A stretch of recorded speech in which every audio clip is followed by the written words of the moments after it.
अस्सलाम वालेकुम जी, मैं डॉक्टर साजिदा शाहनवाज़ आप लोगों के लिए बहुत इम्पॉर्टेंट पब्लिक मैसेज लाई हूँ।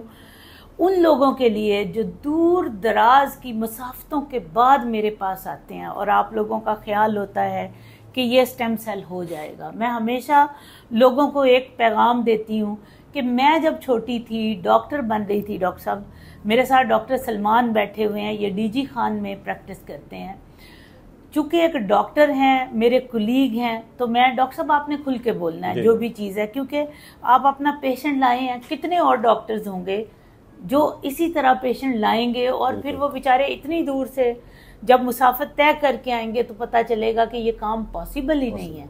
तो मैंने ये वीडियो आपकी हेल्प के लिए, यकीन करें हाशा कल्ला कि इतना रश होता है, मैं चाहती हूँ कि वो लोग जिनको कोई फ़ायदा हो सकता है वो हमसे फ़ायदा उठाएं, ठीक है, ना कि वो बेचारे उनका टाइम भी वेस्ट हो और मेरा भी टाइम वेस्ट हो।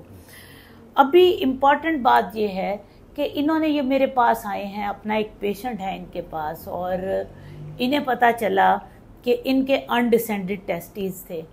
इन्होंने अनडिसेंडेड टेस्टिस के पास बाद वर्कअप करवाया। इन्होंने बायोप्सी के लिए जब ये गए तो उन्होंने आपके अल्ट्रासाउंड भी, डॉक्टर साहब कहीं पे मुझे अल्ट्रासाउंड भी कराया और क्या कराया, एमआरआई कराया। एमआरआई पे इन्हें पता चला कि इनके टेस्टिस हैं ही नहीं, लोकेट ही नहीं हुए। अच्छा, उन्हें ये लगा कि शायद कोई अर्ली एज में, आपने ये बात बताई है ना कि अर्ली एज में शायद कोई सर्जरी होगी। आपको याद है कि कोई सर्जरी हुई है? नहीं, आपको नहीं याद, ठीक है, चलें बचपन में होगी उनकी मदर को पता होगा, मे भी उनके टेस्टिस रिमूव कर दिए गए हों। आपका एक और बड़ा इम्पॉर्टेंट आज मेरा पब्लिक मैसेज है कि अगर आप मेरे पास ज़ीरो स्पर्म काउंट से के लिए आ रहे हैं और आप समझते हैं कि स्टेम सेल हो जाएंगे, प्लीज़ स्टेम सेल करवाने के लिए टेस्टिस होना ज़रूरी है।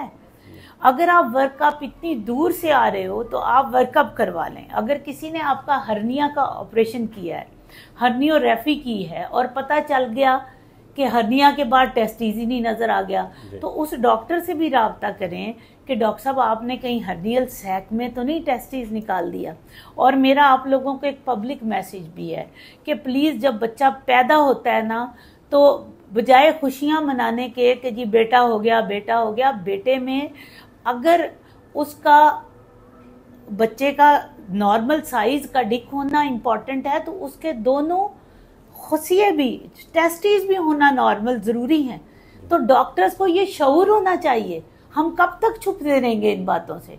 कोई बंदा टेस्टिकुलर साइज को देखता है, डॉक्टर साहब आप देखें, बताएं, कोई देखता है उसको? नहीं मैडम, नहीं देखता ना। अगर बच्चे की गोलियों में आपको वो टेस्टिस बॉल लाइक, रबड़ी बॉल लाइक चीज़ ही नहीं महसूस हो रही, फौरन डॉक्टर को बताएं।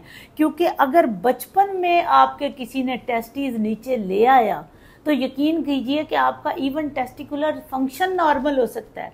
ये मेरी आज की वीडियो को ना सदका जारिया समझें, अपने पेरिफ्रीज में लोगों में फैलाएं ताकि लोगों को ये मैसेज जाए कि बेटा हो गया तो सिर्फ ये नहीं देखना कि बेटे का निशान मौजूद है, उसकी गोलियां भी चेक करें कि क्या उसके टेस्टिस मौजूद हैं।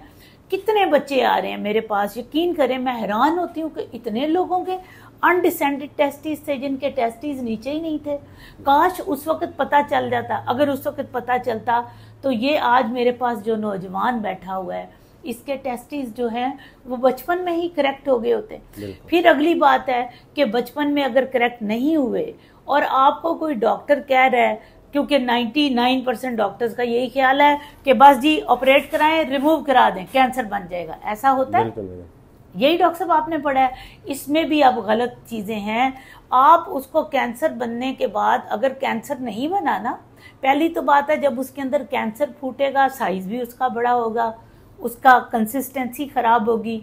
आप पहले अगर आपने अपने आप को स्टेम सेल के लिए डालना है तो उसको डॉक्टर को कहें डॉक्टर साहब पहले रिमूव ना करें, आप हमारे पास आ जाएं, मेरे पास टीम है जो आपके टेस्टिस को नीचे लेकर आएगी। अगर डॉक्टर कहता है कि टेस्टिस उन खुलियों में, उन सैक में आ ही नहीं सकता, ठीक है, तो आपने क्या करना है, आपने उन्हें कहना है कि स्किन के ऊपर तक डॉक्टर साहब, फिर आप उनसे ऑपरेट ना कराएं। हमारे पास जो यहाँ पे यूरोलॉजिस्ट मौजूद हैं वो स्किन के ऊपर डॉक्टर साहब स्किन की तह के ऊपर हमें फिक्स करके एक सूडो सैक बना देते हैं, ताकि वो हमारे पास 37 डिग्री से कम वाले में यानी 34-35 डिग्री की रेंज में आ जाए।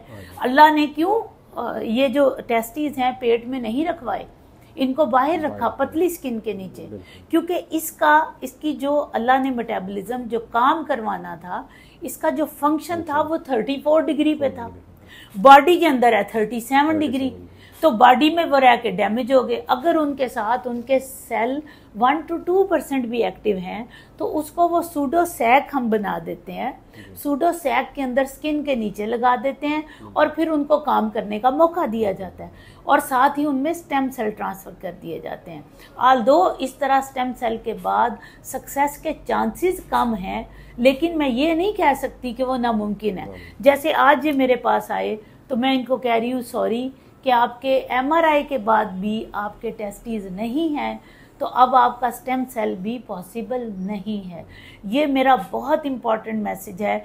अगर इन्हें मेरी ये चीज़, शायद मेरी ये वीडियो बहुत पहले पहुंची होती तो शायद ये ऐसा ना होता, ये उसके बाद इतना लंबा, ऐसे ही है ना डॉक्टर साहब, आप इतना लंबा सफ़र ना करते और आपको ये बात पता होती। तो इसलिए मेरे पास आने से पहले प्लीज़ मैं आपको वीडियोस, अभी डॉक्टर साहब बताएं बाहर अभी भी कितना रश है, मैं इसीलिए रश रोक के भी वीडियो बनाती हूँ। यकीन करें इस वीडियो में, किसी वीडियो में ये नहीं होता कि आप आए मेरे पास आए, मैं हमेशा कहती हूँ आने से पहले सोचें, ठीक है, ताकि लोगों तक जो है वो सही नॉलेज जा सके, क्योंकि लोगों को पता नहीं है, ये जादू की छड़ी नहीं है। वो किसी ने, मेरे ओपोनेंट ने मेरी वीडियो बनाई ना, कहा इसके शुफ शुफ और डॉक्टर साहिदा में, मेरा शुफ शुफ से क्या ताल्लुक है भाई, हम एक मेडिकल काम कर रहे हैं जिसकी एक लिमिट है। यू गॉट माई पॉइंट, ठीक है। तो आपको पता होना चाहिए, काश मेरे पास भी शुफ शुफ होता तो आज इसके लिए भी हो जाता, तो मैं आपको कहती कि मैंने आपको एक फूंक मार दी है, ठीक है, तो आपका भी हो जाएगा। लेकिन ये एक बाकायदा इल्म है और इसमें हमें इन स्टेप्स को फॉलो करना है। हाँ, अगर कल को अल्लाह पाक की रहमत से कोई ऐसा इल्म आ गया, cloning all over the world ban है, क्लोनिंग हलाल हो गई, तो ऐसे लोगों को फ़ायदा हो जाएगा, ठीक है। लेकिन जब तक नहीं होती हम उस पर नहीं काम करेंगे, ठीक है। तो आपने प्लीज़ अपनी दुआओं में मुझे भी याद रखें, अल्लाह ताला आपको भी अपने घरों में हमेशा खुश रखे। फ़ी अमान अल्लाह।